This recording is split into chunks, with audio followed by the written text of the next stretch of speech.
Okay, so welcome to this video for creating box and whisker plots. The file already has a copy of the box and whisker plots in it.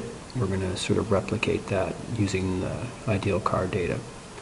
We're going to copy over the titles here for our three types of cars, and we're going to create our necessary data, which is going to include the average, the min, the max, the median, and we're also going to create the first and third quartiles.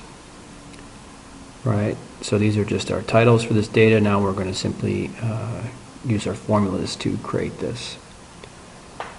So for our average, it's just going to simply be the average of the economy vector.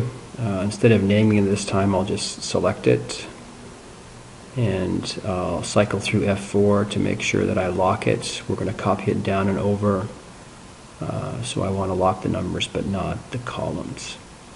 Then I'll copy this down and we're just simply going to go in F2 and change average to min, change average to max, change average to quartile. And for their quartile functions, we also have to, at the end of that, basically tell it what quartile we want. So for the first one, it's going to be quartile, then the data, then comma 1 to get the first quartile. And for the third quartile, we can copy that down. It's going to be quartile, comma 3 for the third quartile. And so once we have all these guys copied for economy, then we can copy them over for medium and luxury. And so once we've done that, now what we're going to do is actually use that to create the chart. But the chart is going to be a stacked column chart or stacked bar chart. And so we don't need the data, we need the increments from one stack to the next, right? And so what we're going to do below our data here is create the data we're going to use to chart. So just copy our headings down again. And we're going to basically have the lower end of our box and whisker that we have the box around anyways is Q1, the midpoint's the median, the top bar is Q3, and then we have the min and maxes, which we're going to draw as error bars. So for Q1, we can simply just link it back up to Q1, but because it's a stacked bar chart, I don't want the median, I want the difference between the median and Q1. Right, so this is a stacked bar, so I create the bars by having the size of the incremental bars. Similarly for Q3, I'm not going to have Q3, I'm going to have Q3 minus median to get the difference between those two data points. And then for the min, I'm going to have Q1 minus the min. That's how much below the min that error bar goes. And for the max, I'm going to have max minus Q3. That's going to be the length of that error bar. I can toggle back using Control tilde to see these formulas. Right, hold the Control key and the little squiggly guy underneath your Escape key there. That allows you to see the formulas or see the numbers. So I can Control tilde to go back and forth so you can get a sense what those look like.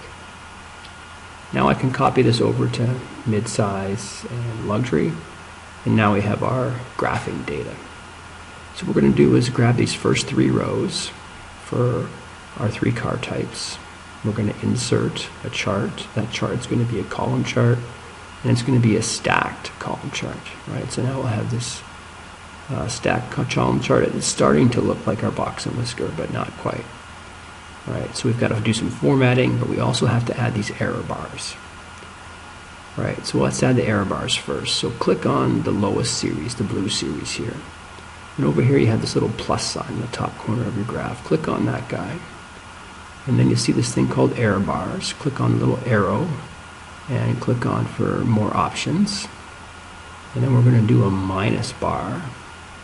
And then if you toggle down here, you'll see we can have specified values. And for the negative, right, we're going to grab the minimum. So how much below do we go? So we grab those three mins, enter, OK, and that will draw that lower error bar. If we grab the top series, the green series, Same process, get rid of those options there. Click on the plus sign. Go to error bars, click on the little arrow. Right, we're going to go for more options. We're going to do plus this time. We're going to toggle down and we're going to have our custom specified values. Now we want the positive one, so we click on the positive guide and simply grab the row here for the max. Hit OK, so that's going to draw the upper error bars. So it's starting to look more like our box and whisker. We just got to change the formatting here, right? So if we just move this over, we're going to want to now change the format. So format, we can click that first series. We're going to want to make sure that we have basically no fill and no line, right? So we're basically going to have a stacked column, but we're not going to show it. And then for the other ones, the red one and the green one, we're also going to have no fill, but we're going to have lines, right? So we're going to draw the lines around those two, but not fill them in, right? And so, got to change this line here. There we go. Okay, so make sure the bottom one, no fill, no line. The other two, no fill, but solid lines. Right, so now we can just do our final formatting where we can add some titles. But first, let's put in the average. Right, so let's grab that row with the 3 averages in it. Copy that. Click on your chart. Go to Paste Special. We click on Paste Special. We can insert that as a new series. It defaults to the stack column, but if we click on it, go back up to our chart design, go to our chart type, change that, keep it as a custom, as a combo, but scroll down, grab the 4th series, change that series to a line chart. Click OK, and so now we have this line chart for series 4. We can click on that, we can go up to Format, go over here and format series 4, and basically we want to get rid of the line, right? So don't show the line, but then show a marker and whatever you want here. I'll just have filled in squares. Excuse me. But you can have different types of markers if you want. And so now basically we have our box and whisker plot done, and we can simply now, get rid of,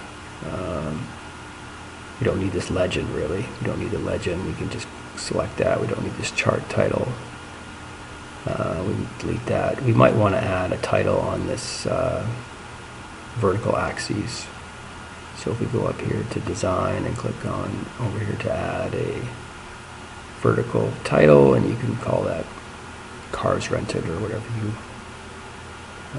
demand, whatever you want to call it.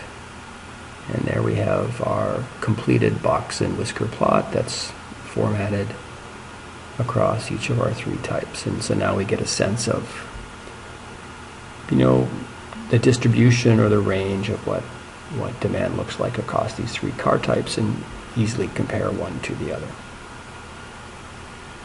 That could